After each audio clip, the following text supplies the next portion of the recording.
everyone, to the R.E.S.T podcast, where our goal is to help each and every one of you displace confusion, chaos, and dis-ease in order to heal and find significance in life.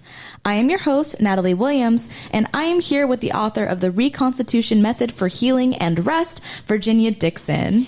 Hi, Natalie. Hi, Virginia. I want to say how happy I am that we're doing this live with Lily and Roman here today, because last week... Doing it over Zoom was a little rough. It was really rough. I know. It was not fun. I know.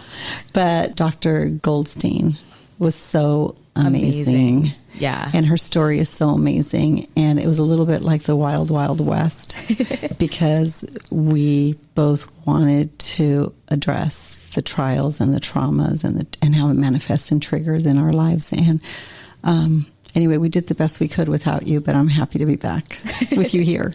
I'm happy you're back too. And today we have a very dear friend of yours and a board member and ambassador of R.E.S.T, Lily Labash. Hi. Hi, Natalie. And hi, Virginia.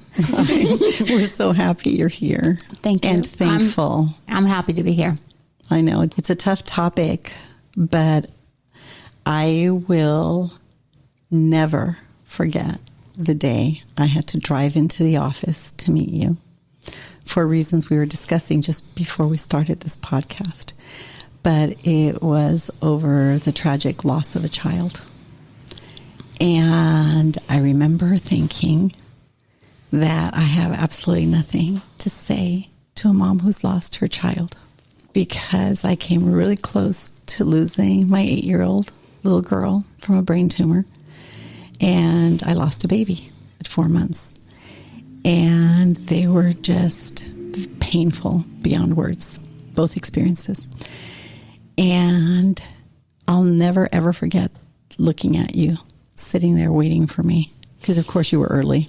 I was a mess. You were, yeah. Yes. So I don't want to talk so much about Robert's beautiful life and his beautiful heart. I don't want to get into that too deeply right now, but why don't you tell everybody why you came to see me? Well, briefly? It was the worst time of my life, something no parent should ever experience. I lost my son at the age of 34 in his prime of his life to addiction and to an overdose of heroin. And that's why I came to see. I was devastated. I had no place to go. I didn't know where to go. And one of my friends and a client told me about you. And so you made that phone call. You got in touch with me, and the rest is history.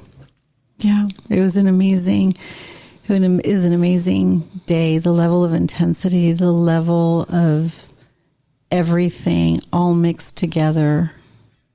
I don't know how to even describe that, Natalie. I mean, the look in your eyes and the energy all around you was just palpable. And I remember it was hard to find words, and I asked God to help me.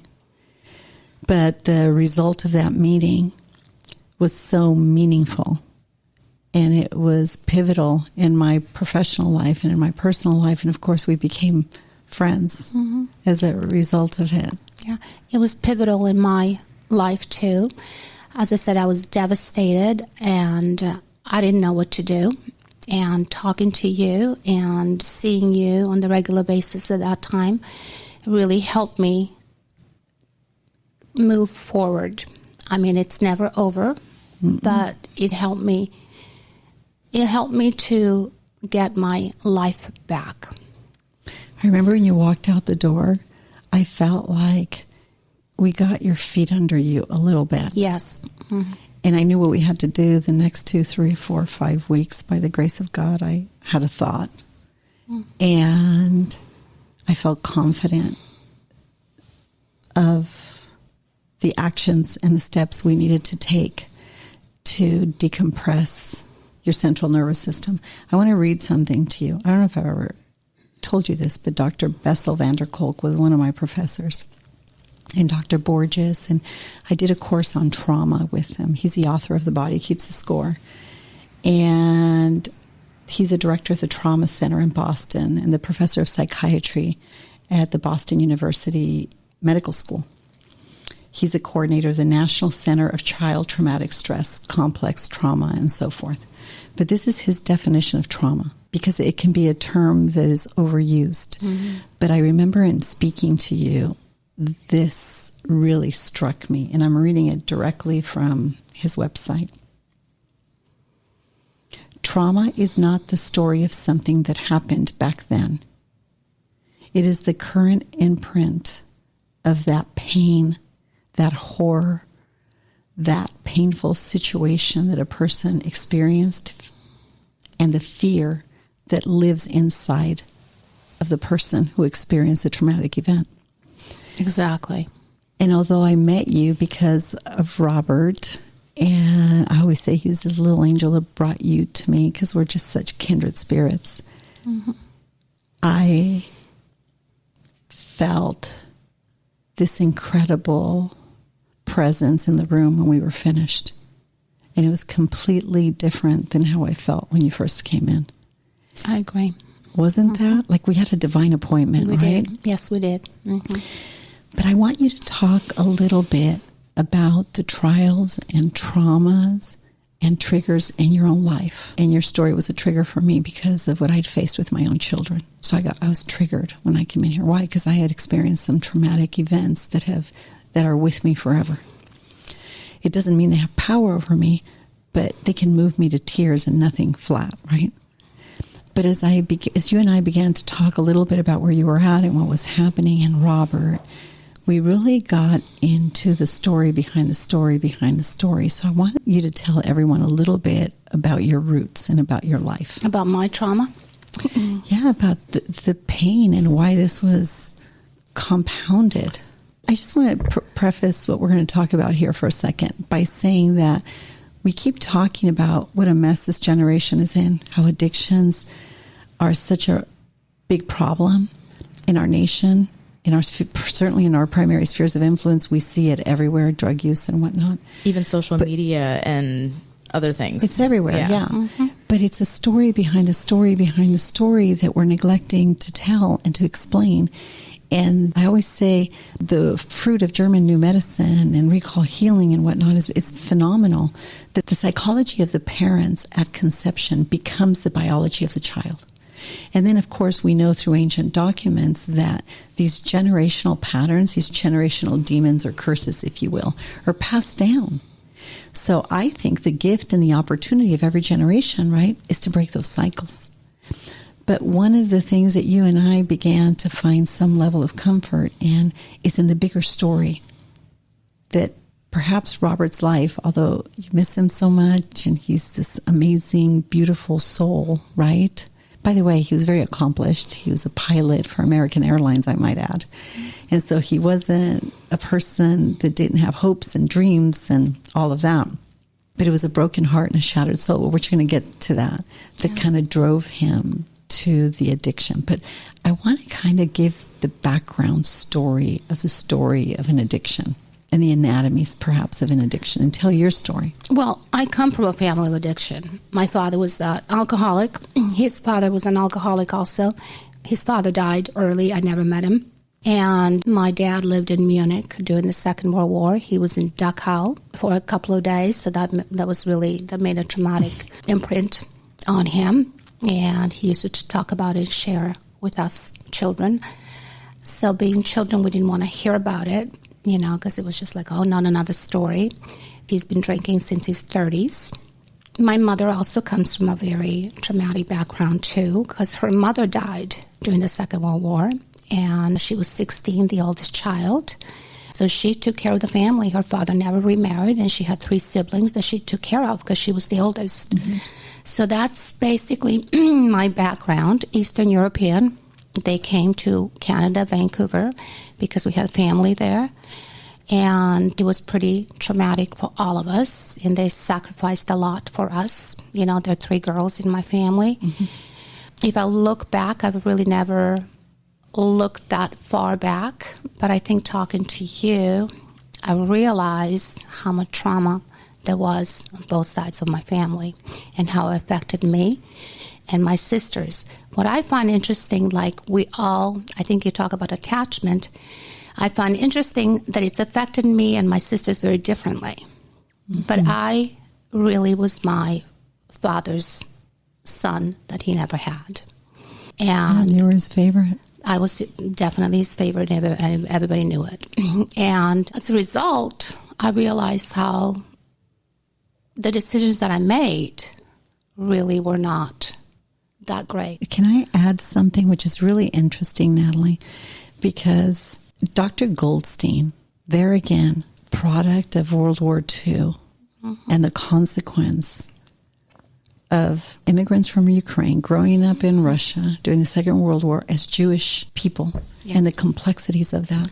But the consequence of it in the mental state of a family, and physiologically how it's manifesting in her and some of the things. But there again, here we are talking about traumas and addictions and everything. And we go back, to a Second World War. I hear this so much. Mm-hmm. Children of immigrants and the sacrifice that comes.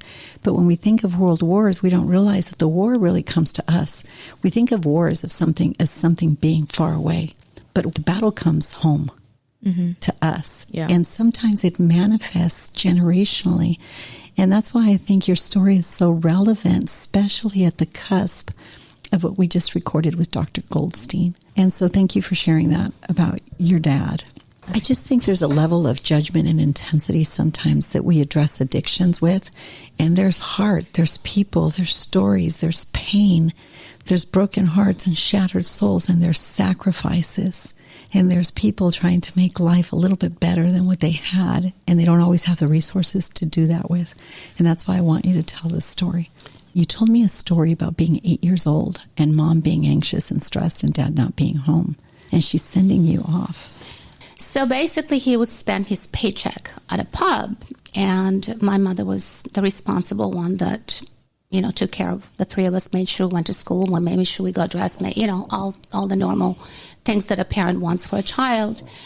And so the only way to get him out of the pub and not drink, she would send me to go get him. So I was 7 or 8 years old, and I remember going to the pub, and I was like a little puppy dog. I'd come by the door, and he'd wave me in and give me a little bit of money, go get something. In other words, that would buy him more time. Well, I was too smart. I'd go run next door, buy one candy bar, and run right back. And okay, let's go home. And he would go home. That's the only way that we can get him home. So I remember doing that on the regular basis. As a child, didn't think there was anything wrong with that. I felt this power that I had over my dad. Yeah, you were like the adult in the relationship. Yes, I was. Very protective of him. If anyone ever said anything bad about him, I would always make excuses, and I would always protect him. Which completely explains why you are this no-nonsense woman of utmost integrity and substance. And the context of the story, personally to me, has so much meaning because of that. So tell us what happens after that. You kind of fast forward. Well, basically, that's what I did. As a child, I protected my dad. I took care of him. And he and I became best of friends. And if I wanted something, I would go to him. I would never go to my mother. I would always go to him because he would always make sure that I got what I wanted. And I used it to my advantage. Yeah. And fast forward, you fall in love, you get married. Yes. And I fall in love, and I fall in love with this older guy who was 18 years older than I was. And I was this young girl, 22 years old. And I thought that was my answer to everything. And the beat goes on. And the beat goes on, yeah. Yes. I did the same thing like I always do. With men, I took care of him.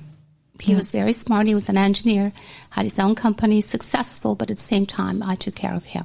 Mm. And he gave you everything you needed and wanted. You had a substantial lifestyle. Yes, I did. As a consequence. Yes, I did. He gave me financially anything and everything I wanted. Mm-hmm. You had a significant budget. Yes. To spend, and just take us through what constituted that marriage and the beautiful babies, I might add, that you had as a consequence, and what that dynamic looked like. Because therein we find the beginning of the segment that's going to lead us into the next topic. Marrying him, he was already established. So basically, we didn't have children for 5 years. So we traveled around the world and first class everywhere. And he gave me money. I had a budget of $25,000 a month. I could do whatever I wanted. And I did. And I did. Mm-hmm. And we lived in Big Canyon, which was a nice neighborhood in Newport Beach. And once the children started coming in, because I wanted children and he claimed he wanted children too, our relationship changed. How did it change? Well, he wanted to have fun, but when the children came along, it was very difficult for him. So basically, he just kept working, and I think that was his answer to everything.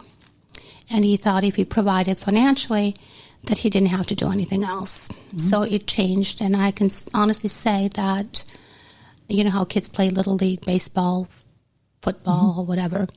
Rob played all of the above. And I don't think that any of the parents ever met him. I just remember one time, I think he showed up to one of the games for, 5-7 years, and no one knew who he was. Mm-hmm. And that was my life. And I can honestly say that if I asked him to go pick up the kids, he wouldn't know where to go, what school to go to, what grade they were in. I don't know that he knew. But I always had live-ins because of the money. So I never really depended or asked him to do anything because I always had a backup. Exactly. By live-ins, you mean live-in nanny, right? Yeah, live-in nanny. Okay. And yeah. Mm-hmm. Mm-hmm. Yes. And you had sweet Melissa. I had Melissa first. Mm-hmm. And when I had Melissa, like you were saying, going back, those were the happy days, you know, because we were still in love. And, you know, 5 years later, we had Melissa, our first child. So it was all fun and games. And we could take her anywhere. We could go to Hawaii, you know. We can go wherever, you know, pick her up and just go do whatever we wanted to do. Well, Robert was 4 years later. Once Rob came along, it was different because it was more difficult. Now with 2 children, right. You couldn't just pick up and go anymore, you know, because it just became very different. And he became very different too because he wanted to play.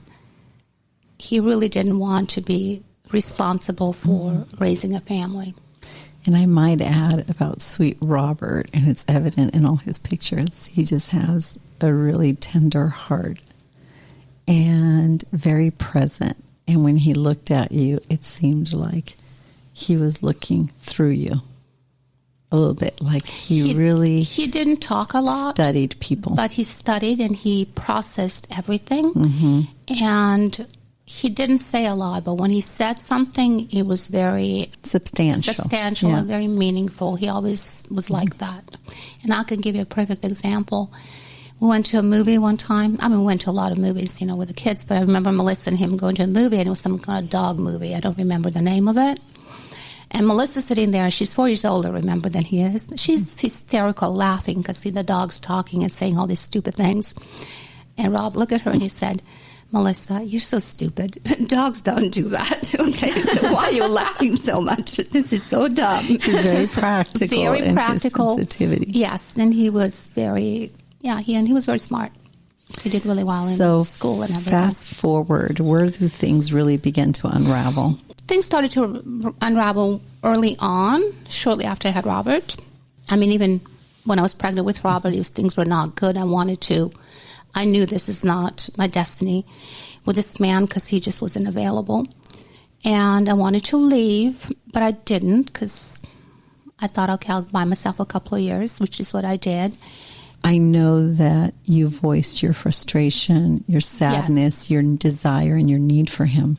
Yes. I wanted my marriage to be different. He was a good man. He was not a bad man. He didn't talk badly. He was not verbally abusive. He was not physically abusive. That's what my mom said. Those are good things, okay? Mm-hmm. But he was very indifferent. And I wanted more. And I was very young, and I wanted more. Yeah. And he just could not get there. I asked him to go to counseling. He went to one counseling session, and then after that, he was done. He was like, okay. And the consequence was? The consequence was that Well, I want to say it, but I'm going to say it anyways. I had an affair. Okay, I went to New York. I had a quick affair. I want to say quick because it didn't last very long. And I came back to him and I said to him, I said, this is what's going on. We're either going to fix this or I'm out of here. Mm-hmm. Again, he went once and then he was done.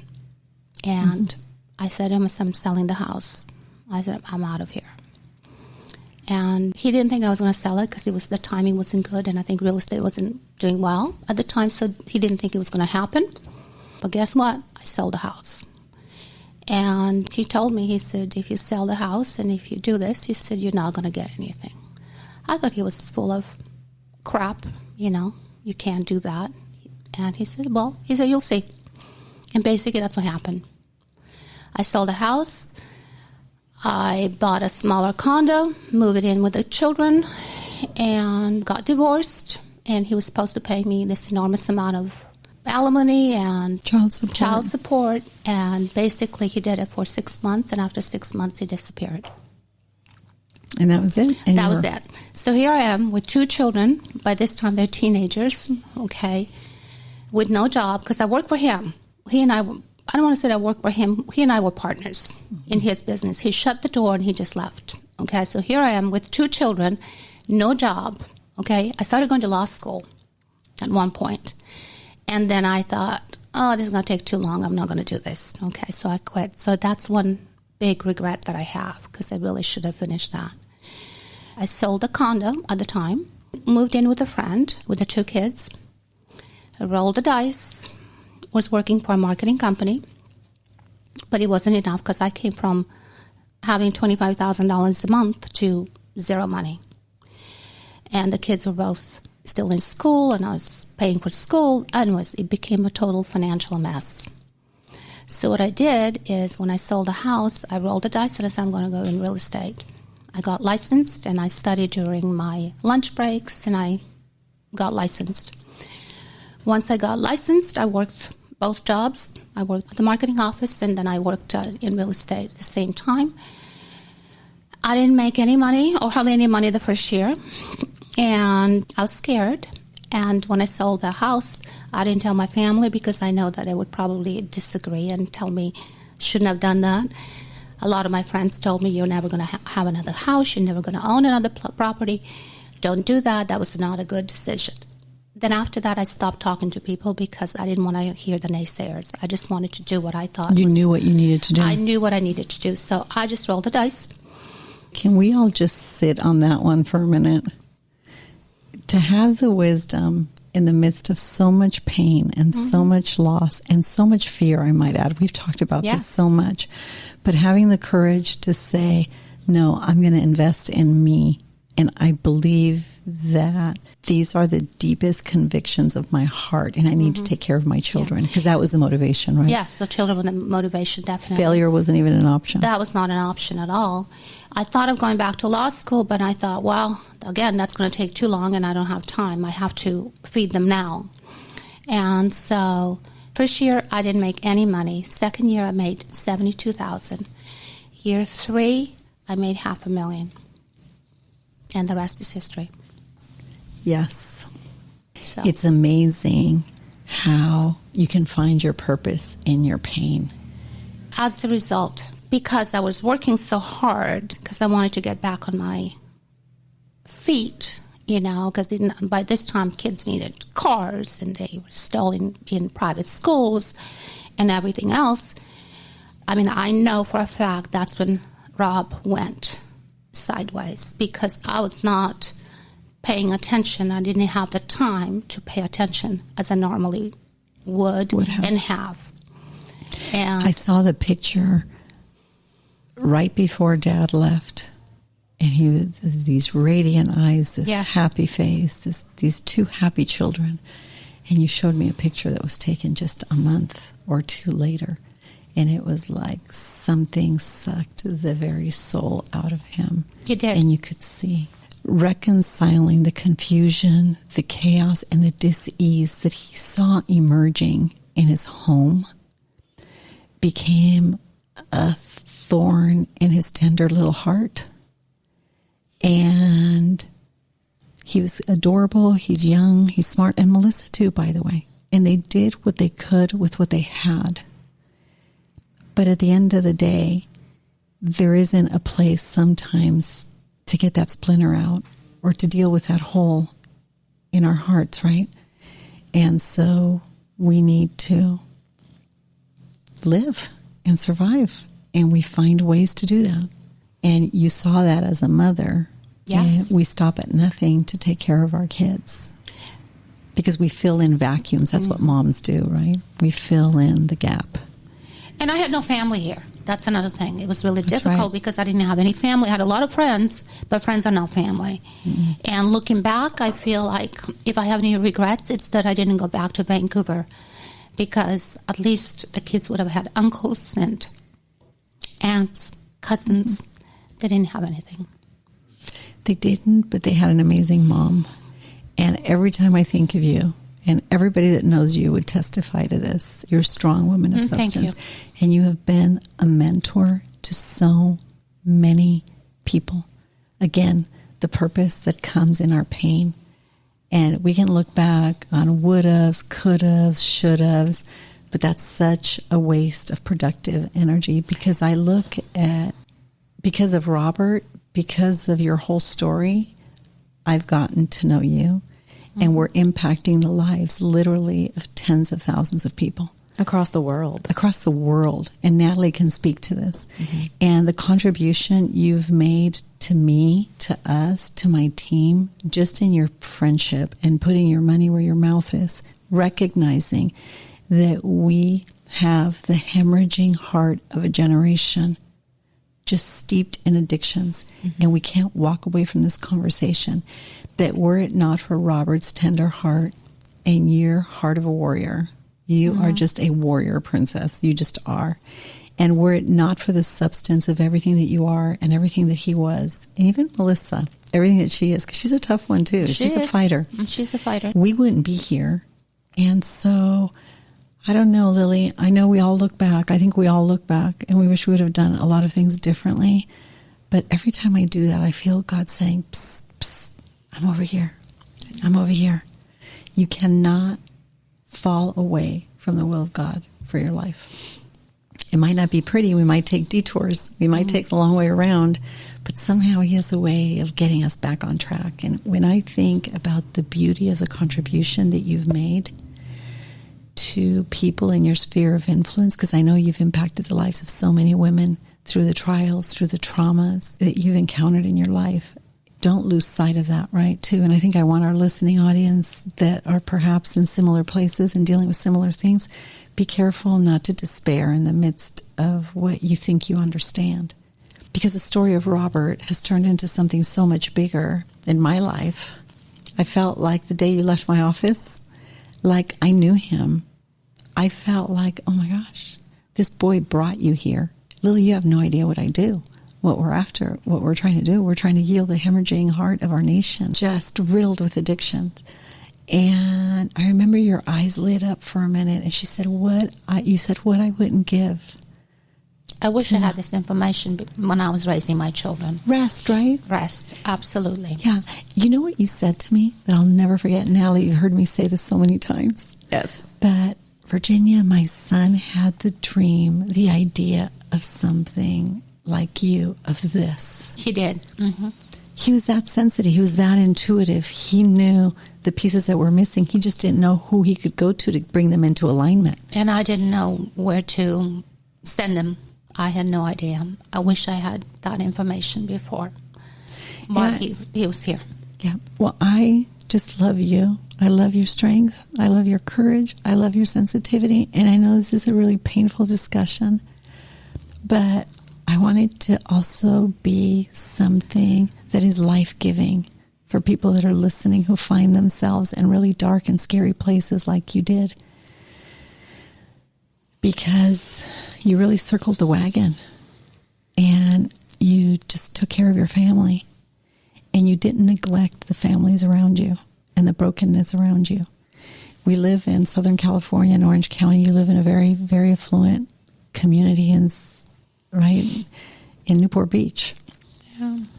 And I just know that ripples of your hopes, your dreams, your fears, your passions, your pain has made significant contributions to everyone, not just me.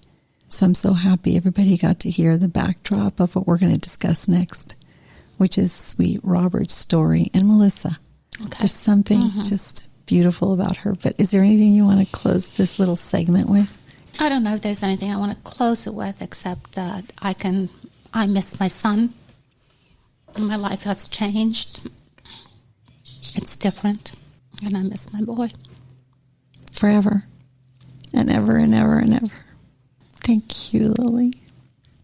We're going to have events, rest events, or even if you know that you have a broken heart and a shattered soul and you don't know how to feel the pain or the void, and you can see that your young kids are heading for something that is not productive. We know more about addictions than we ever wanted to know, all of us. Yeah. We're not authorities, but I certainly know more than I ever wanted to know about addictions. And I know that a broken heart and a shattered soul and a vacuum inside of the hearts of our children drive them to numb the pain. And honoring the memory of Robert and our kids, that there's absolutely nothing we wouldn't do to help. Through the foundation, through the R.E.S.T Foundation, we are going to have a program, a quarterly R.E.S.T event, something significant to do our part in addressing this conversation. Absolutely. Yeah. All right, everyone. So keep your eye out for everything that Virginia just said. We're going to figure out something to do for you, and we're going to make sure that everyone knows about it. So if you haven't yet registered, don't forget to visit virginiadixon.com/events so you may attend the Day of R.E.S.T on April 2nd at the Villa in Silverado Canyon. We're only a few weeks away, so don't forget. For updates about R.E.S.T and this podcast, please visit our Instagram or Facebook, The Place of R.E.S.T. If you'd like more information about Virginia or to support and join the cause of R.E.S.T, please go to virginiadixon.com/collaborate. Thank you for listening to R.E.S.T with Virginia Dixon. We'll see you next week.